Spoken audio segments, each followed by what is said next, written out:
Assalomu alaykum barchaga.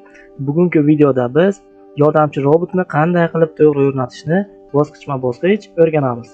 Ya'ni faylni yuklab olish, terminalga joylashtirish, sozlash va Telegram bilan bog'lash jarayonlarini o'rganib olasiz. Demak, boshladik. Telegramga kiramiz va mana Telegramdan kelgan faylni, robot faylini kompyuterimizga saqlab olamiz.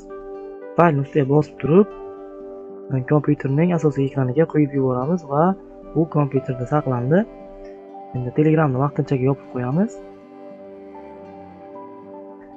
Endi bu faylni mana MetaTrader 4 terminaliga saqlashimiz kerak. Terminalga kiramiz va eng yuqorida chap tarafda fayl bo'limi bor. Eng birinchisi mana shu bo'lim ustiga bir marta bosamiz va pastroqqa tushib Открыть katalog данных. Mana shuni ustiga bir marta bosamiz. Va ozgina kutib tursak, robotning MetaTrader 4 terminalining bazasi ochildi. Keyingi papkamiz MKL4 papkasiga kiramiz. Va keyin Expert papkasiga kiramiz. Terminalni vaqtincha yopib qo'yamiz va mana o'sha papkaga kirdik. Endi mana bu robotimizni shu yerga saqlab qo'yamiz. Robot saqlandi. Endi biz bu bo'limni yopamiz. Endi bir tomonda Telegramni, bir tomonda terminalni ochib qo'yamiz.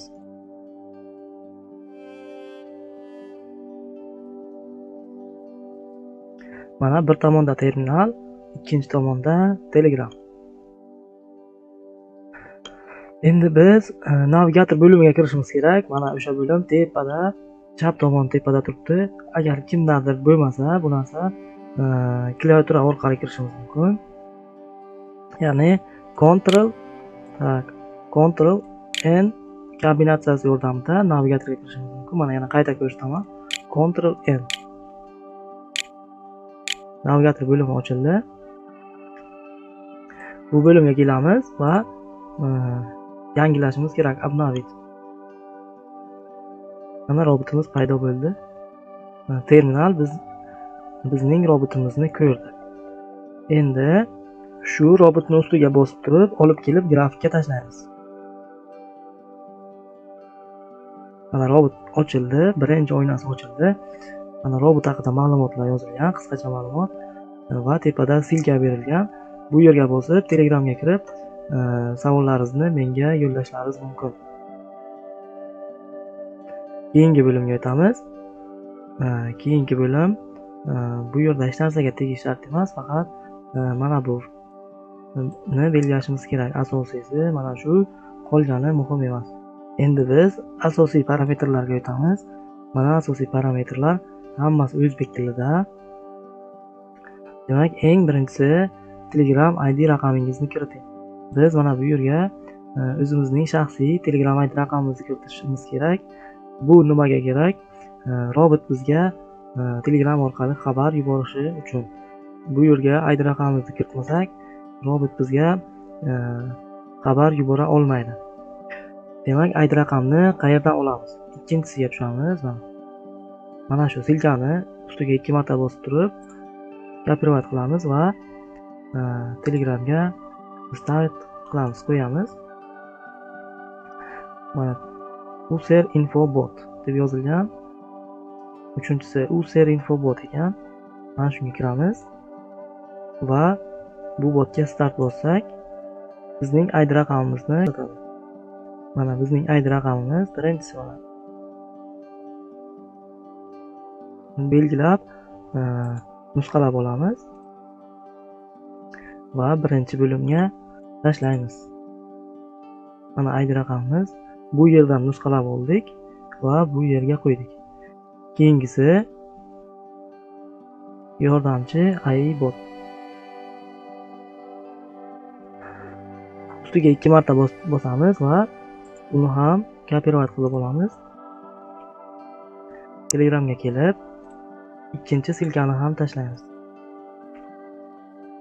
Mana bizda bittagina bot chiqdi. Unga kiramiz va bu yerda start turadi. Startni bosamiz.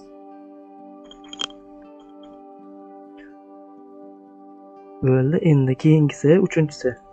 Uchinchi silka. Bu silkani terminalga kiritishimiz kerak. Ustiga 2 marta bosamiz va nusxalab olamiz. Keyin mana OK tugmasini bosamiz. Va terminalning chap tomon boshiga boramiz. 1, 2, 3, 4, 5-chisi. Boshidan sanab kelamiz. 5-chisi servis bo'limiga kirib, eng pastida nastroyka bor. Bu terminalning nastroykasi va bu yerga kirib, boshidan 1, 2, 3, 4, 5. 5-chisi sovetniki bo'limi. Sovetniki bo'limiga kirib, hamma fitishkalarni qo'yib chiqamiz. Va hammasini qo'yib bo'lganimizdan so'ng mana bu yerga добавить turibdi. Ustiga 2 marta bosib, keyin mana bu silkani выставить qilamiz. API telegram.org. Keyin OKni bosamiz. Bu yerda xuddi shunday yozilishi kerak. OKni bosamiz. Bu silkani qayerdan oldik? Bu silka mana bu yerda mana. API telegram.org deb yozilgan.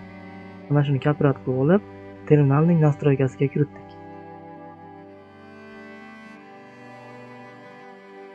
Bo'ldi. Biz robotni o'rnatib bo'ldik.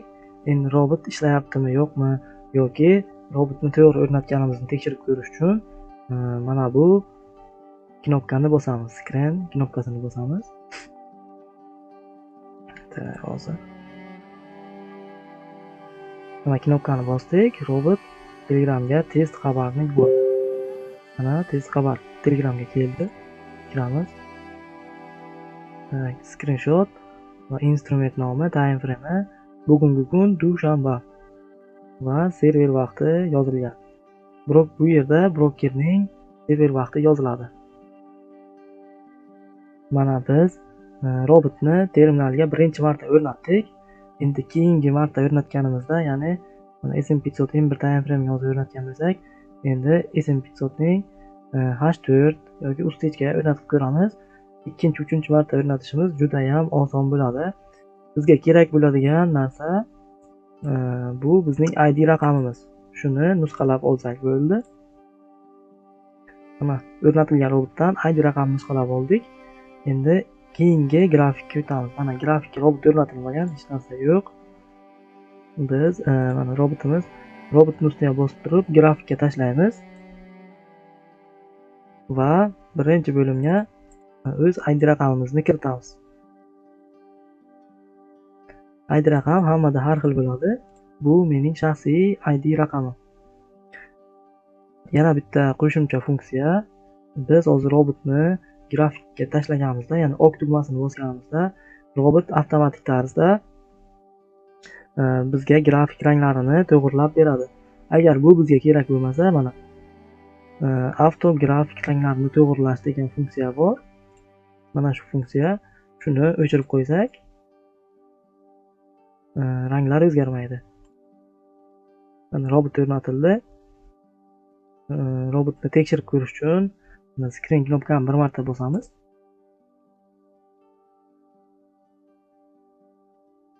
Mana robot ikkinchi screenshotni Telegramimizga yubordi. Endi robot nastroykasiga kirib, mana bu funksiyani yoqib qo'ysak, avto grafik ranglarini to'g'irlashni yoqib qo'ysak, robot avtomatik tarzda bizga grafikni mana shu rangga keltirib beradi. Yana bir marta sinab ko'ramiz.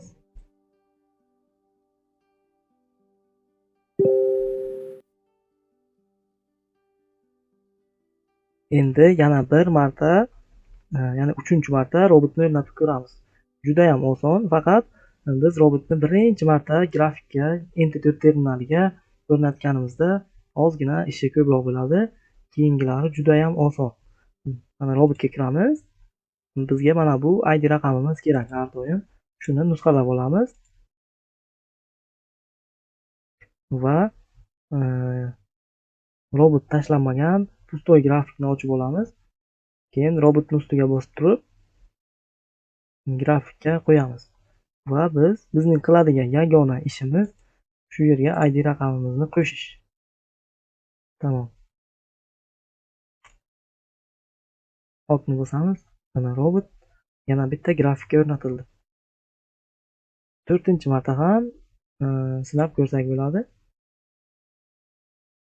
4-grafik, brend, neft. Robotni olamiz va grafik ustiga qo'yib yuboramiz. Keyin ID raqamimizni kiritamiz. Mana bizning ID raqamimizni kiritdik. Bo'ldi. Endi biz okni bossak bo'ldi. Robot o'rnatildi. Robot ishga tayyor. Hamma funksiyalari ishlab turibdi. Test qilib ko'ramiz. Screen knopkani bir marta bosamiz va shu zahoti Telegramga test xabar skrinshot yuborildi. Mana brend H4 time frame da. Mana brend H4 time frame da turibdi. Mana biz terminalga robotni o'rnatib bo'ldik va uni test qilib ko'rdik. Robot Telegramga xabar yuboryapti. Endi biz mana bu trend liniyalardan foydalanib grafikni analiz qilib qo'yamiz. Masalan, mana shunday trend liniyani chizib qo'yamiz. Narx mana shu trend liniyaga kelib tekkanda, aytaylik mana shu holatda kelib tekkanda, robot bizning Telegramimizga o'zi xabar yuboradi. Biz oltinga teng vaqtimizni yo'qotib, grafikka qarab o'tirishimiz shart emas. Robot bizning o'rnimizga grafikka qarab turadi va yana robot parametrlariga kirganimizda bizga yana bir nechta qulayliklar bor. Ularni hammasidan foydalanib ishlatib ko'rishimiz mumkin. Shu bilan videomiz tugadi. Siz endi yordamchi robotni MT4 terminaliga o'rnatishni va undan foydalanishni o'rganib oldingiz. Hammaga rahmat, sog' va salomat bo'lasizlar.